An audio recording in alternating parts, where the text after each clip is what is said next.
Chapter 10. Dragging along and thinking of all the dreadful things that had happened, John had walked about halfway home when he heard the cheery voice of his father. "Hello, hello," called Mrs. Midas, crossing over from the other side of the street. He was on his way home from the station. "You left the party rather early, didn't you?" "What?" Mr. Midas had just seen the patches and streaks of chocolate that were drying on John's face and on his clothes. "Good gracious," he said. "No wonder you left the party early. How did that happen?" John burst into tears. It had all been so awful, but now he could tell his father about his terrible day.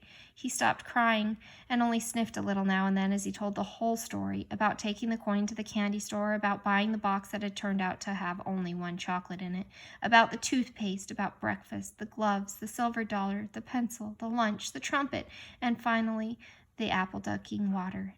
"You mean to tell me they really all turned to chocolate?" Mr. Midas asked. "You're sure you didn't imagine some of this?"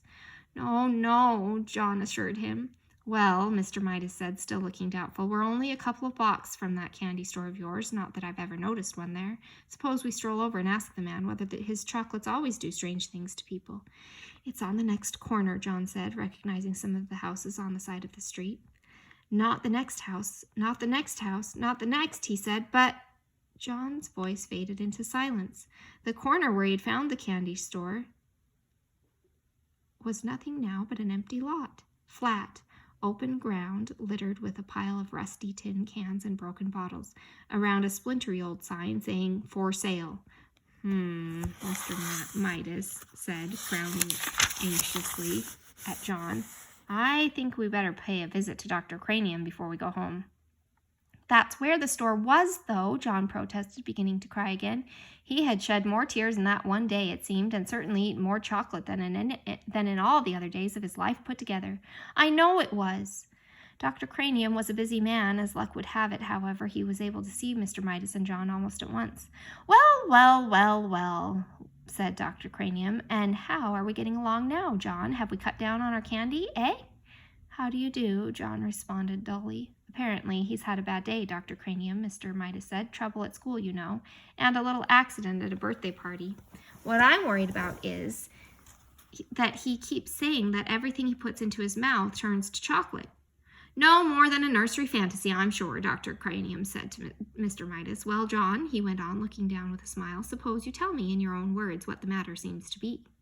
"Everything I put into my mouth turns to chocolate," John explained. "Everything I eat and everything I drink changes into chocolate. I'm thirsty, and I'm getting a pain. A bad one, I think." Dr. Cranium sighed patiently and invited John to open his mouth and say, "Ah." "Ah," John said. Dr. Cranium peered into John's mouth briefly and gave a low whistle of surprise. This chocolate eating simply must stop." He went to a supply cabinet. "I don't think